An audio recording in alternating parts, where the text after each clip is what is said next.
জাতীয় অর্থনৈতিক পরিষদ একনেকে অনুমোদনের পর গত ২০২৩ সালের মে মাসে শুরু হয় ঢাকা থেকে সিলেট পর্যন্ত ২১০ কিলোমিটার মহাসড়কটির ২ লেন থেকে ৬ লেনের উন্নীতকরণের কাজ। মহাসড়কটি রাজধানী থেকে নারায়ণগঞ্জের কাশপুর হয়ে নরসিংদী, কিশোরগঞ্জের ভৈরব, ব্রাহ্মণবাড়িয়া, হবিগঞ্জ ও মৌলভীবাজার হয়ে সিলেটের তামাবিল গিয়ে শেষ হবে।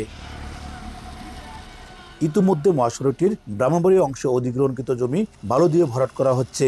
নদী, নালা ও খালের উপর সেতু কালভার্টের দৃশ্যমান অংশ ফুটে উঠেছে। পরিবহন চালকরা জানান, সম্প্রসারিত ৬ লেন মহাসড়কটি চালু হলে যাতায়াতের ক্ষেত্রে সময় কমে আসবে, দীর্ঘদিনের যানজটের ভোগান্তি থেকে মুক্তি মিলবে, কমবে দুর্ঘটনার সংখ্যাও। যানজট দুর্ঘটনা থেকে আমরা অনেক সেফ পাবো। দুর্ঘটনা কম হবে, গাড়িগুলি যানজট কম থাকবে।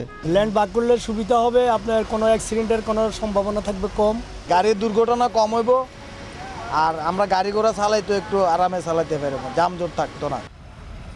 বর্তমানে সরেল কুট্টাপাড়া থেকে ২২ কিলোমিটার মহাসড়কের নির্মাণ কাজ করছে মীর আখতার হোসেন লিমিটেড, জেবি ও পিডিএল নামে দুটি ঠিকাদারি প্রতিষ্ঠান। ইতিমধ্যে প্রকল্পের ২০ ভাগ কাজ শেষ হয়েছে।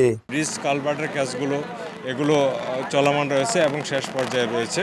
এই ভূমি অধিগ্রহণ শেষ হলে আশা করা যাচ্ছে আমাদের ২০২৮ সালের ভিতরে কাজগুলো শেষ হয়ে যাবে। ল্যান্ড একুইশনের একটু সমস্যা থাকার কারণে কাজের গতিটা পুরোপুরি আমরা আনতে পারছি না। যদি আমরা ভূমি অধিগ্রহণের কাজ যথাসময়ে শেষ হয় তাহলে কাজের গতি আরও ত্বরান্বিত হবে। ঢাকা সিলেট মহাসড়ক ৬ লেনের ব্রাহ্মণবাড়িয়া অংশে ২২ কিলোমিটার সড়কের নির্মাণ ব্যয় ধরা হয়েছে প্রায় ১১৪৩ কোটি টাকা। আগামী ২০২৮ সালে জুনে প্রকল্পের কাজ শেষ হওয়ার কথা রয়েছে। নির্মাণাধীন ঢাকা সিলেট মহাসড়কের ৬ লেন প্রকল্পের কাজ শেষ হলে রাজধানী ঢাকার সাথে সিলেটে যাতায়াতের ক্ষেত্রে সময় যেমন কমে আসবে, তেমনিভাবে ব্যবসা বাণিজ্যের ক্ষেত্রে আসবে নতুন গতি, এমনটি মনে করছে প্রকল্প সংশ্লিষ্টরা। উজ্জ্বল চক্রবর্তী, সময় সংবাদ, ব্রাহ্মণবাড়িয়া।